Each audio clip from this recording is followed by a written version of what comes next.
फिलहाल मेरे साथ जो है बाल योगी है, जो कि एक संत भी है। इनसे बातचीत करें, किस तरह से देखते हैं, क्योंकि ओडिशा के अंदर जिस तरीके से 3 ट्रेन जो है आपस में टकरा जाती है, पूरा जो सिस्टम है कोलैप्स हो जाता है। कहा जा रहा है टेक्निकल एरर की वजह से सारी चीजें हुई। लेकिन एक पंडित किस तरह से देखते हैं, एक महंत किस तरह से देखते हैं इस पूरी दुर्घटना को लेकर, क्योंकि 300 से ज्यादा लोगों की जो है जान जा चुकी है और 1000 से ज्यादा लोग जो है गंभीर रूप से घायल है। तो पूरे मुद्दे को लेकर बातचीत करेंगे। संत समाज किस तरह से देखता है। पहले तो महाराज, मैं स्तंभ हूँ इस घटना से। आवाज नहीं निकल रही है आज। मैं स्तंभ हूँ इस घटना से। पूरा देश दुखी है, मोदी जी भी दुखी है। केदार दुखी है मोदी जी। चुप रहो।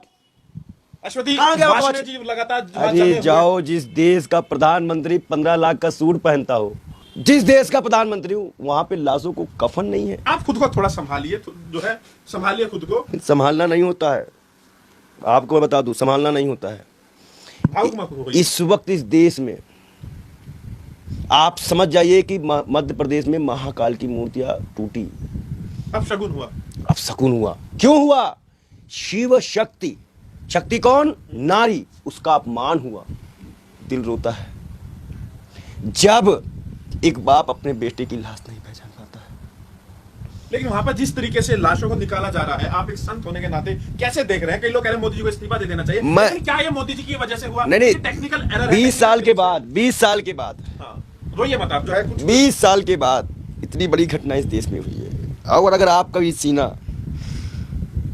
दिल पिघल ना जाए तो हम पे बोलिएगा। एक पिता अपने बेटे की लाश ढूंढ रहा है, उस लाशों के बीच से लाश ढूंढ रहा है। कहाँ गया वो मोदी जी आपका कवच? क्यों झूठ बोलते हो देश की जनता से? हम अपना टैक्स का पैसा देते हैं, जिस कारण आपको इतनी सुविधाएं मिलती हैं, और हमारे ही टैक्स के पैसे से हमारा ही साथ आप खुद को थोड़ा संभालिए। देखिए दुख की घड़ी। अरे 300 लोगों के परिवारों को कौन संभालेगा? 10 लाख रुपए जो आपने भीख में दे दिए, 10 लाख रुपए संभालेंगे? और जिनके परिवार में कोई है नहीं, जिसने टिकट लिया ही नहीं जनरल में, उसका क्या? हमारे यहाँ तो परिवार के परिवार बर्बाद हो गए। लेकिन आप जैसे जो समाज के जिम्मेदार लोग हैं, आपको तो संभालना चाहिए। ऐसे लाशें फेंके गई हैं हमारे यहाँ पर, ऐसे लाशें फेंकी जा रही है गाड़ियों पे। आप देखिए कि हालात में क्या होगा इस देश में। प्रधानमंत्री 15 लाख के सूट पहन रहे हैं, उसके पास लाशों में कफन डालने के लिए पैसे नहीं है। ये देखिए, ये बाप अपने बेटे की लाश ढूंढ रहा है, पूरी लाशों में अपने बेटे की लाश ढूंढ रहा है। देखिए दर्द के मारे ये चेहरे देखते हैं, हमारे आंख से आंसू नहीं रुक रहे। और प्रधानमंत्री जी वहां जाते हैं तो उनके कार्यकर्ता मोदी मोदी कराने लगाते हैं। इतनी बेशर्मी। तो मोदी जी तो आज वहां पहुंचे, आप थोड़ा खुद को संभाले पंडित जी। नहीं, हम नहीं संभाल सकते। यहाँ पे साहिल का मैटर चला के आए। एक कपड़ा दे पंडित जी, थोड़ा हो तो अगर आप एक साहिल का मैटर चला के, अरे साहिल को फांसी मार दो, नहीं तो उस माँ को दो की वो गोली चला दे। तो आपको क्या लग रहा है, क्यों ये घटना हुई? आपको क्या लग रहा है? महाकाल आपदा क्यों? नारी की, अगर कोई नारी समाज की, आप बताइए, संसद में राष्ट्रपति जी को जाना चाहिए था। क्या वो दलित थी इसलिए ब्राह्मण उनके बीच से नहीं निकल पाए? उस देश की राष्ट्रपति थी। नारी का अपमान हुआ, महाकाल का रौद्र रूप आया, महाकाल ने संकेत दिया और ये घटना हुई। तो इसके पीछे कौन जिम्मेदार है? अब कौन हो सकता है आप बताइए। इसके पीछे सरासर सरकार जिम्मेदार है। जिस प्रकार से 2-2, 3-3 ट्रेनें एक साथ आ गई। सिग्नल डिपार्टमेंट क्या कर रहा था? आपने सिग्नल कवच दिया था तो कि 100 मीटर पे ही रुक जाती थी। कौन सा झूठ बोलते हैं आपने? जितने यहाँ पे आपने बताया कि इसमें मैंने ये किया, इसमें मैंने ये किया, वहां कोई कांड होता है तो आपकी चुप्पी नहीं। मुझे 47 लाख लाशें जो कोरोना काल में मुझे दिखी थी, वो लाशें का दर्शन हो गया। ये दृश्य देख के मैं तो कांप गया। मैं क्या ही बताऊं आपको। इस देश के प्रधानमंत्री को फुर्सत है चुनाव से, बयानबाजियों से, नफरत से? चुप रहो मोदी जी। मोदी जी वहां गए, मोदी जी आज वहां गए, पंडित जी गए। 300 लोग वापस आ जाएंगे। उस बेटे को, उस बाप को, उसका चुप रहो। उस बाप तो ऊपर वाले की तो मर्जी थी ना। जब भगवान की चीजों में भी घोटाला करोगे, मोदी जी ग्रहण करते हैं और शिव जी टूट जाते हैं, खंडित हो जाते हैं। उसके बाद और सुनिए बेशर्मी, मध्य प्रदेश सरकार उन्हीं मूर्तियों को जोड़ के लगाती है, तो खंडित मूर्ति कभी लगाई नहीं जाती। ये प्रलय की निशानी है। मोदी सरकार प्रलय आएगी, प्रलय मोदी सरकार रहेगी, प्रलय आएगी भाई। हमारे लोगों की जान जा रही है भाई, सीधी बात है। जान जा रही है, बहुत लोगों की जान जा रही है। क्या करें? मोदी हटेगा, मोदी को इस्तीफा देना चाहिए। मोदी जी को, रेल मंत्री को मोदी इस्तीफा दे दे, पूरी कैबिनेट बेकार हो जाए, राष्ट्रपति शासन लग जाए इस देश में, और राष्ट्रपति को भी अपनी शक्ति का प्रयोग करना चाहिए। हम सुप्रीम कोर्ट जाएंगे इस मसले को लेकर। तो आप कह रहे हैं कि राष्ट्रपति शासन जो है देश में लागू होना चाहिए, मोदी जी नहीं संभाल पा रहे, मोदी जी को इस्तीफा दे देना भाई सीधी। और राष्ट्रपति द्वारा एक टीम गठित हो जो इसकी जांच करे।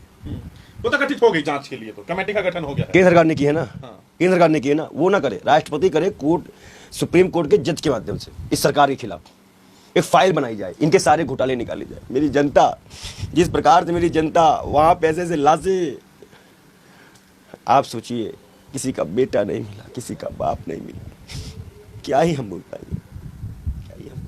देखिए, मैं कहूंगा कि जो है कैमरामैन भी थोड़ा रुके, क्योंकि इंटरव्यू दोबारा करना पड़ेगा, रोक के दोबारा से जो है बात करनी होगी। पंडित जी अभी बात करने की स्थिति में नहीं, आप देख सकते हैं बेहद ही भावुक हो चुके हैं, आंखों से आंसू नहीं रुक रहे हैं, क्योंकि जिस तरीके से 300 से ज्यादा लोगों की वहां पे जान जाने की जो है बातें आ रही है, सूत्रों के हवाले से जो खबरें आ रही है, तो उसको आप देखिए। लोग जो है पूरे देश भर में गमगीन माहौल है। थोड़ा संभल के, हिम्मत के साथ, जिम्मेदारी से ये बात कहिए, जिससे समाज को भी हिम्मत मिले, देश को हिम्मत मिले। मैं देश के नौजवानों से, देश के युवाओं से, पढ़े लिखे युवाओं से अनुरोध करता हूं कि सरकार को नीतियों को पहचाने, सरकार की योजनाओं को देखें, कितना फ्रॉड है वो देखें। अपने लोगों को खोकर सबको गम होता है। तो आप जाएंगे ओडिशा, आपके लोग गए, आपके जो समर्थक है, आपके जो चाहने वाले हैं, आपके जो मैं कल उस बेटी से मिलने जाऊंगा जो दिल्ली घटना में 16 बार चाकू उसको मारा गया, साहिल वाला केस में। लेकिन ओडिशा वाले, और उसी के रात में मेरा ट्रेन की टिकट है जी। मैं उड़ीसा जा रहे हैं। मैं उड़ीसा जाने की तैयारी कर रहा हूँ, तैयारी कर रहे हैं। लेकिन कुछ नहीं कह सकते। प्रलय है ये, शिव जी की मूर्तियां खंडित हुई है, खंडित मूर्तियों को स्थापित किया गया, कलश का गिरना भी अशुभ होता है। तो मोदी सरकार को इस बारे में संज्ञान लेना चाहिए। धर्म कर्म से काम नहीं हुआ है नई संसद का। नई संसद ने बलि ले ली है, बलि ले लिया, ये बलि है इस संसद को। अगर आप सही तरीके से, सही नियम से कोई काम नहीं कराएंगे, उसमें घमंड रखेंगे, उसमें चापलूसी रखेंगे, उसमें चाटुकारिता रखेंगे, तो वो चीजें सफल नहीं होती है। तो अब क्या करें, अब मोदी जी क्या करें, क्या रास्ता है भारत सरकार से, क्या मांग करेंगे? इस्तीफा दे दे। ये राजनीतिक बयान हो गया, राजनीतिक बयान नहीं, सही बयान है। कांग्रेस के नेता है, ये सभी जानते हैं। मेरे आंसू कांग्रेस के हैं, मेरे आंसू कांग्रेस के हैं बेशर्मो। क्या होता है कांग्रेस? मैं एक आम आदमी से बोल रहा हूँ भाई, मेरे आंसू ही काम आएंगे के आंसू हैं, कांग्रेस के आंसू नहीं है ये मेरा व्यक्तिगत आंसू है, जो मैंने वो लाशों को देखा है। बेशर्मी मत किया करो, सीधी बता दूं। कैसे देख रहे हैं, संत आज रोया है, क्या असर जाएगा? भैया ये प्रलय है, हमें महाकाल से, मैं महाकाल के लिए पूजा भी करूंगा, एक हवन की भी स्थापना करूंगा। यज्ञ कराएंगे आप? हाँ, मैं इसके लिए यज्ञ कराऊंगा, मैं यज्ञ कराऊंगा। तो पंडित जी आप ये बताइए, जो पूरी घटना हुई है, कहा जा रहा है एक भारत सरकार जो है कवच, एक जो है एक योजना थी जिसमें ताकि एक्सीडेंट ना हो उसको जीरो किया जाए, क्या उसका भी फेलियर हो गया है? और क्या प्रधानमंत्री का कौन सा काम है जो फेलियर नहीं हुआ? कोरोना में भी फेलियर हुआ, उसके बाद गुजरात के पुल में फेलियर हुआ, उसके बाद यहाँ फेलियर हुआ, कहाँ फेलियर नहीं हुआ? उन लाशों की तो गिनती नहीं जिन्होंने टिकट नहीं लिया था, उनकी परिवार को उनकी लाशें मिलेंगे भी नहीं मिलेंगी, ये भी हम लोगों को सोचना है। मैं वहाँ जाऊँगा और सभी के अस्थियों का कलश विसर्जन मैं ही करूँगा, मैं इसका ही आश्वासन देता हूँ। इसका आश्वासन आप दे रहे हैं, लेकिन क्या मदद की आप बात कहेंगे सरकार से, किस तरह की मदद? 50-50 लाख रुपए जुर्म उनको, 10 लाख का ऐलान नहीं 50-50 लाख रुपए, और परिवार में लोगों को नौकरी की आप मांग करते हैं बस। लेकिन आपको क्या लग रहा है, उस परिवार में कहीं का बेटा, किसी के पिता, किसी की माँ, तो कई लोग ये कह रहे हैं भाई अगर मोदी जी हरी झंडी दिखाते हैं, रेलवे में जो भी सुधार हुआ है, भैंस लगने से ट्रेन टूट जाती है। बेशर्मो बोलो। कई लोग लिखते हैं कि पंडित जी ढोंगी है, पंडित जी तमाशा करता है, ड्रामे करता है, रोने का ढोंग करता है। वो उनकी वास्ता है भाई, मैं इस पे कुछ नहीं कह सकता। मैं उनको भी नमन करता हूँ, कम से कम वो मुझे देख तो रहे हैं। ये आंसू सच्चे हैं कि झूठे हैं? आपको क्या लगता है? आप तो प्रत्यक्ष सामने हैं, आपसे अच्छा कौन जाएंगे? आपसे अच्छा कौन? तकलीफ में तो पूरा देश है। अगर इस वक्त भी जो लोग इस आंसू को ढोंग कर रहे हैं तो वो खुद ढोंगी होंगे। आप सोचिए, अगर मैं उस बाप को देख के मेरी आंखें नम ना हो तो मैं कैसा सकता? तो इंसानियत के लिए अच्छा ये बताइए, धीरेन्द्र शास्त्री को पर्चा लिखना नहीं आया? पर्चा लिख देता। तो आप कह रहे धीरेन्द्र शास्त्री को पहले बता देना चाहिए था। क्यों नहीं बताने पता? बताए, वो कला आपके पास है। मैं क्या बताऊं? मैं तो जिस दिन मूर्ति टूटी उसी दिन आपको इंटरव्यू में कहा था प्रलय आएगी, आपके इंटरव्यू में है मेरा जिक्र, और उसके बाद ये घटना हुई। अभी भी उस मूर्ति को ऐसे ही लगा दिया, चिपका के लगा दिया जा रहा है। इसका मतलब है कि वो खंडित मूर्ति है, फिर अब शगुन होगा। तो धार्मिक स्थितियों में ये मामला ठीक नहीं है। मातम है पूरे संत समाज में, पूरे देश में संत समाज में भी बहुत मातम है। काफी फोन आया। आपकी संतों से बातचीत हुई किसी से? पहुंचे रहे हैं संत, कर्नाटक के कुछ संत हमारे साथ जो हमको मिलेंगे आज समाज के, वो पहुंच रहे हैं, और भी आसपास के साउथ के लोग पहुंच रहे हैं काफी। अब आप क्या करेंगे, क्या आपके पास क्या रास्ता, अब आगे क्या आप करेंगे? हम सुप्रीम कोर्ट जाएंगे इस मसले। सुप्रीम कोर्ट जाएंगे। सजा होगी जो गुनहगार है?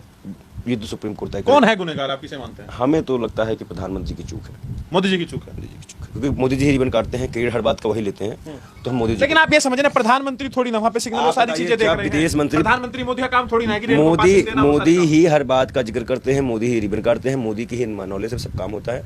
हम देश की चौकीदार से सवाल करेंगे, सैनिकों से नहीं। बस हमारे पास अब कुछ नहीं है, हम बिल्कुल अब कुछ नहीं है, बस उस लाशों को देख के हमें। तो देखा आपने, पंडित जी की आंखें नम हैं, बेहद ही दुखी है, व्यथित मन से जो है आज इन्होंने इंटरव्यू दिया। इंटरव्यू देने की स्थिति में नहीं थे, सुबह से ये यही कह रहे हैं कि आज ये रो के इनकी स्थिति बेहद खराब है, लगातार जो विजुअल्स अपने फोन में देख रहे हैं उसके बाद। लेकिन ये जो पूरा मामला है, जिन लोगों की जान गई है, आखिरकार उनका गुनहगार कौन है, किसकी चूक रही, कौन जिम्मेदार है? जिम्मेदारी कम से कम तय होनी चाहिए। और लोग ये भी कह रहे हैं जो सरकार है कम से कम उसको जिम्मेदारी तय करनी चाहिए कि आखिरकार इसके लिए कौन जिम्मेदार है। और सरकार के लोगों से भी लोग मांग करें कि कम से कम आप इस्तीफा दीजिए। कई लोग जो है मोदी जी का इस्तीफा मांग रहे हैं, कई लोग जो है रेल मंत्री का इस्तीफा मांग रहे हैं। आपकी क्या राय है? हमें जरूर शेयर कीजिए टाइम्स एक्सप्रेस।